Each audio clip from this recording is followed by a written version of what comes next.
Hey guys, let's play a game. Okay, so I'm gonna say a word, and then you're gonna tell me the first thing that comes to mind when I say that word. Okay, here we go. America. Now, chances are you either said gas station hot dogs for $1 or freedom. We both know you're not about to watch a 15-minute video on hot dogs. To be clear, that's because that video will be on our Patreon, so click the link in the description, sign up to become a patron, and see what happens after I eat 11 gas station hot dogs in 90 minutes. In recent years, we've seen debates over the freedom to not wear a mask during a pandemic versus the freedom to not have a stranger cough in your mouth, the freedom to read books by Toni Morrison, and the freedom to not reckon with America's messy history. And in the wake of another mass shooting, the freedom to own semi-automatic weapons versus the freedom to not be mowed down by semi-automatic weapons. Also, it's crazy that I just had the thought, by the time this video comes out, there could be another mass shooting than the one that we were thinking of when we made this video, which is a cool thought to have in America today. But it seems like at the bottom of every quintessential American idea, policy, or cultural product is a real belief in the importance of freedom. Defending freedom will have cost for us as well. I mean, think about it. The nation was founded in a fight for freedom from British colonial rule. The Civil War was fought, at least ostensibly, over freedom for enslaved people. The years since have seen fights for women's freedom, freedom for marginalized groups, free markets, and of course military operations that free other nations from non-free market systems. Execute. Even the internet was pitched as a new digital frontier of absolute freedom. The only thing that America seemingly doesn't want to be free are college and healthcare, but more on that later. But for all this talk of freedom, do we even know what the hell it is? It's one of those words that we all use, but if we're forced to define it, we might just stumble around and give some half-assed explanation about how freedom means that I have liberty from stuff that isn't free and I can do what I want. Also, the Statue of Liberty, coupons, consumerism, USA. And this is weird because the concept has been at the heart of philosophy, political theory, and even parts of theology since humans started writing down their thoughts onto various types of tablets. So today we're gonna talk about freedom and ask questions like, what is it? Is it good? Who has it? And is freedom actually free? So use your own free will to join me as we figure it all out in today's video on freedom, the ultimate American idol. Okay, so let's start with the mythos of freedom in America. It's worth noting that the freedom won during the Revolutionary War only served a small subset of white landowning males. It wasn't for another 89 years in 1865 that the 13th Amendment made slavery illegal, except of course for when it was used as punishment for a crime. And it wasn't until 1920, 144 years after the signing of the Declaration of Independence, that the 19th Amendment gave women the right to vote. And it wasn't until 1974 that women could own a bank account. That's wild. Various civil rights movements gained traction in the 1960s, and it feels like most of these are still ongoing. Now, given all that, according to the Human Freedom Index, as of 2022, America is the 23rd most free country. Most of the countries in the top 10 are just socialist hellscapes that offer free healthcare and free education and all types of free social and cultural resources, which all sounds very unfree to my red, white, and blue brain. So America's historical commitment to freedom looks a little sus in retrospect. How many times have I heard you speak of freedom at my father's table? And these days, rather than seeing a push towards increased freedoms and rights, we're seeing more and more laws inhibiting voting rights and accessibility, denying bodily autonomy, preventing gender-affirming care, restricting what material can be taught in schools, and limiting the once sacred right to protest freely. And in case you think that I'm being one-sided here, I want to make it very clear that lots of liberal and progressive politicians in America have spent their whole careers ensuring a free market which favors the rights of Wall Street, weapons manufacturers, and pharmaceutical companies over your individual freedom. Unless you're a weapon or a stock or boner pills, then they care very much about your freedom. But we still see politicians from both ends of the spectrum telling us how free we are. Remember those who gave their all in the service of America, in the service of freedom. It was that same yearning for freedom that nearly 250 years ago gave birth to a special place called America. It was a small cluster of colonies caught between a great ocean. Now, we can take access to books in schools and libraries as an example of these wildly different conceptions of freedom. Now, To some, parents should have the freedom to choose what books and ideas their children are exposed to. And to others, it's important that children have the freedom to access all types of books and ideas. As we've talked about in recent videos, this currently looks like states where history must be taught in a way that doesn't make anyone feel bad, i.e., we need to tell the white children that enslaved people actually learned a lot of valuable skills. And southern plantations were basically just free colleges. It's a real thing that's really happening in a state in America. If you don't know which one yet, guess in the comments, and we'll see if you're right. It's pretty easy to guess, though. It's pretty easy to guess. Florida schools must now teach students about the, quote, benefit of slavery when teaching Black history. Now, most simply, this is the conflict between freedom from ideas one doesn't like versus the freedom to explore challenging perspectives. We've also seen this distinction in debates around freedom on the internet, because for some people, internet freedom means a lack of restrictions on their ability to start a subreddit which celebrates genocide or racism, while for others, to be free on the internet means to go online without people telling them that they deserve to die for who they are. This conflict has been explored by philosophers like Isaiah Berlin, who outlines the difference between what he calls negative and positive freedom. And to be clear here, these aren't value judgments. He doesn't mean good and bad when he says negative and positive. Now, negative freedom involves a lack of coercion and interference. It is the freedom from power exercised by others. So negative freedom is when you're left alone without anyone encroaching on your autonomy. Positive freedom is a function of enabling power, which facilitates one's ability to act as one wishes. It is the freedom to control one's actions. So positive freedom is being able to do what you want with the help of resources and rights that facilitate that freedom, even if the cost of that freedom is that you got to sacrifice some of your individual autonomy. Berlin's distinction helps us understand how those advocating for a type of limited state libertarianism and those advocating for a welfare state model are both pushing for a more free society, but they're just talking about two different conceptions of freedom. Now, we can understand this distinction even better by going back to the golden age of political philosophy, when people like Hobbes and Rousseau argued that we can best understand the role of freedom by first understanding what our human nature is, and whether we're naturally good or naturally evil. Now, I'll keep it brief because we've talked about this a lot before, but both Hobbes and Rousseau built their political philosophies around a thought experiment that asked, what would humans be like in a state of nature? Now, for Hobbes, we'd all be selfish, ego-driven monsters with a desire for our own freedom and the achievement of our own ends, even if they were in direct contradiction with the ends of another. If this makes it clearer, Hobbes thought we would all be reality TV show contestants. Okay, I'm sorry that I walked up here and was saying hi to my friends and you guys came at me like f***ing piranha. For Rousseau, humans in a state of nature would also aim to satisfy their own desires, but they would realize that working with other human beings and having compassion for them would help them accomplish more than they could individually. So for him, we're 23-year-olds at a techno festival in the woods when the Molly just kicks in. These dual conceptions of human nature lead them to argue for two different ideas about the role of government. Now, for Hobbes, people are absolute pricks in a state of nature and need a sovereign leader to keep things in order. Like on reality shows, they always have some sort of host or someone to keep all the influencers from killing each other. Now, people sacrifice some of their freedom to the sovereign, and in exchange, the sovereign or government lets you do your own thing as long as it doesn't hurt anyone else, and vice versa. For Rousseau, the only sovereign is the collective will of the people, and the goal of government is then to embody and enact this general will.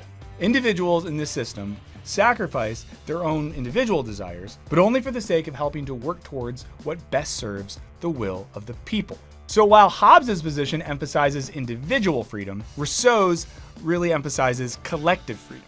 And while folks like Hobbes and Rousseau do help us to better understand freedom in a social context, they're still not totally telling us what freedom is in and of itself. In other words, they're telling us how freedom operates, but not what freedom is at the most basic human level. Now, for that, we can consider the existentialist account of freedom, developed by French philosophers in the first half of the 20th century. Now, if you don't know anything about existentialism, which is fine, we did recently put out a full video on it. And if you wanted to, you could pause this video, open another tab, watch that one, and then just come back to this spot when you're done. Definitely do this if you're at work, because we love when you steal work time to watch our videos. Doesn't it feel bad?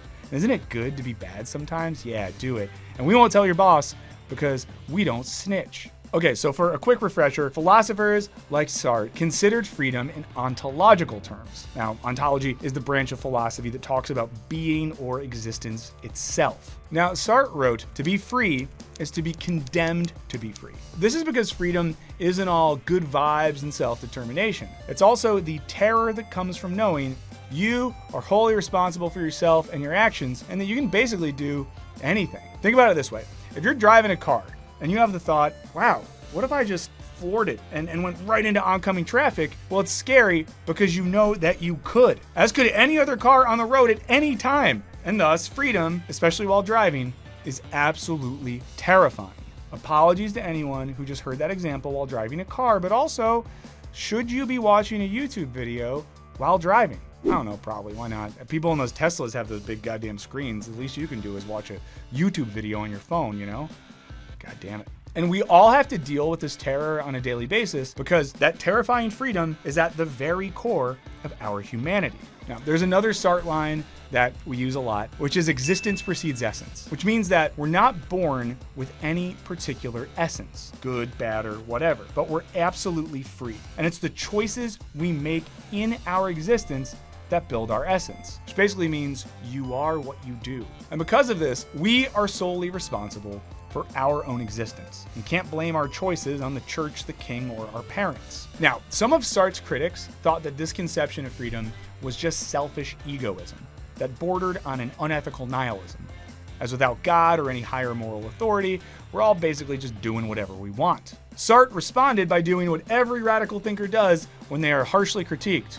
He gave a lecture. Now, it was called Existentialism is Humanism. It was later published as a book. You can read it, and in it he argued that there is another sense of the word, existentialism, of which the fundamental meaning is this: man is all the time outside of himself. It is in projecting and losing himself beyond himself that he makes man to exist. There is no universe except the human universe, the universe of human subjectivity. It is this that we call existential humanism. This is humanism because we remind man that there is no legislator but himself. So when we can't blame God or anyone else for our actions, when all we have is our freedom, we are responsible for ourselves and others, which for Sartre makes existentialism a type of ethical humanism. In his later work, he argues that our freedom leads us to come together in shared projects and use our collective freedom to work towards common goals. For example, when I realize the things that affect me are also affecting my neighbors, I realize that my freedom involves their freedom. Like this one time, there was this house behind us that was doing drum circles at night, and it really sucked. Don't get me wrong, I love a good drum circle, but it was really late. And, I tried to say something, but no one cared. But then, you realize your neighbors also hate the drum circle. And if all the neighbors go over there together and break in and take all the drums and burn them and say, fuck you hippies, you can accomplish a lot more. So rather than having Eric Cartman vibes, whatever, I do what I want. freedom is a shared ethical project that necessitates working alongside other humans. The future begins with you and me. Unlike negative and positive freedom, which are both social constructions, this type of existential freedom is inherent to our very humanity, regardless of what type of social or political conditions we find ourselves in.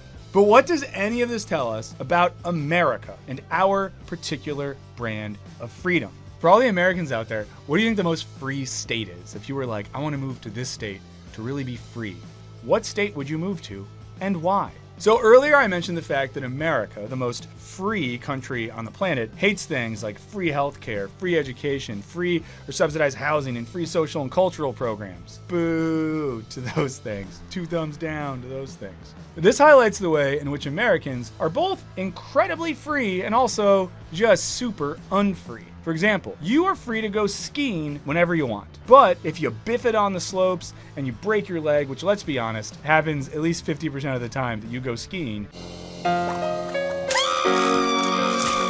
you're not free from the necessary medical care that you probably can't afford anyways. In the same way, you might think that in America, if you hate your job, well, you're free to quit whenever you want. But you're not free to stop paying rent or to have health insurance or any of the other costs that contribute to your baseline survival. Now, on the flip side, Americans are free to own guns. But those who don't own guns aren't free from the daily fear of existing in a society where mass shootings are as common as gas station hot dogs for $1. Now, in this example, the right to own guns doesn't make a society more free in a collective sense. It just makes a small subset of people more free to have AR-15s. To think of it in terms of negative freedom, we are free from restrictions that would keep us from owning weapons. In terms of positive freedom, we sacrifice that freedom to own weapons so that people can go to the movies without wondering, what's in that guy's bag? Also, don't bring big bags to the movies these days. I get that you might be coming from school or the gym or someplace else, but if I'm in the movies, and let's be honest, if I see a dude by himself, and I'm often by myself too, walk in with a duffel bag and sit down next to me, I just think like, today might be the day, buddy. Get ready to duck and cover. Ultimately, it seems like America's capacity for freedom might be limited by the way in which it thinks of freedom as an individual project. And you know, most of the stories and myths that America loves so much are about people achieving great things on their own, whether it's striking it rich or being the best at sports, becoming famous, starting a company that helps people get big lips that makes you a billionaire. Shout out to my girl Kylie Jenner. I know who that is. Also, producer Olivia says her sister, Kendall Jenner, is a bad model. Modeling experts, let me know in the comments, is Kendall Jenner a good model? But of course, if we have a nation full of individuals seeking their own personal freedom, well, they're always then going to come into contradiction with all the other individuals seeking to use their freedom to do what they want, leading to a world where freedom is hierarchical. Some people get a lot of it, and some people get a little. This comes in opposition to both Rousseau and Sartre's related conceptions of freedom. Now, for Rousseau, when freedom becomes hierarchized in this way, it's limited by only serving the will of a small set of individuals rather than humanity in general. In super basic terms, freedom is way more powerful when it's fueled by humanity as a whole than just a few folks with their ego-driven desires. Think of it this way. Americans will sometimes talk about the insanely high tax rates in countries like Denmark or Sweden, which is of course a constraint on the individual's financial freedom. But the sacrifice of some of this individual wealth often then enables collective goods, like government-funded universal health care, extended parental leave and childcare support, free college, well-funded roads and parks, and efficient and affordable public transportation. Now, while we're not saying that countries like that are perfect bastions of freedom, they do place a significant emphasis on the collective freedom of the whole. But also, for any of our Scandinavian friends, I don't know, let us know what you think. Like, do you feel like you are free in your society? Do you feel like there's a lack of freedom because of some of the big state stuff? We'd be very curious to know. So let us know and, talk in advance. Now, America seems to operate on the opposite ideals. Namely, we sacrifice the right to broad welfare programs and social safety nets for the sake of our individual freedom.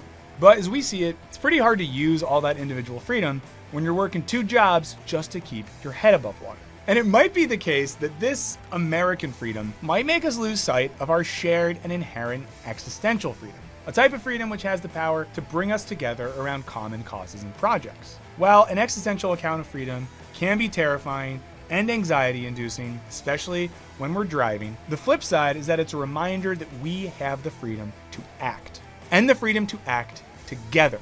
That was not me telling you to do community theater. You probably shouldn't. So it seems that the type of freedom celebrated by the land of the free is largely the freedom from rules, one that's spiritually aligned with the Outback Steakhouse's slogan, "It's no rules, just right at Outback." Now on the flip side, people like Sartre and Rousseau offer us a vision of freedom as something that's active and collective, something that's more about our capacity to do rather than simply the absence of rules imposed on us by others. If I had to think of a chain restaurant for this one, maybe the Olive Garden, because when you're here, you're family. But if you think of a chain restaurant in America that better embodies this type of freedom, let us know. So in this way, freedom becomes less about my individual freedom and more about our collective and shared freedom, which can leave us wondering, is American freedom all it's cracked up to be? Please let us know what you think in the comments. Thank you so much for watching, and thank you for liking, subscribing, commenting, all those things. They really, really help us. If you want to help us a little bit more, you don't have to, but if you want to, there's a link in the description for our Patreon community. If you join, You get videos early with no ads, extra audio and video content. You get to jump on our Discord server. It's fun, it's friendly, and it helps us a lot, so consider doing that. And of course, if you're not already checking it out, check out our weekly stream, Wisecrack Live, where every week we get to ask, will Michael say something that gets him fired? It's fun, and there's people that are betting on it actively in Vegas. In the meantime, stay free, and I'll see you later.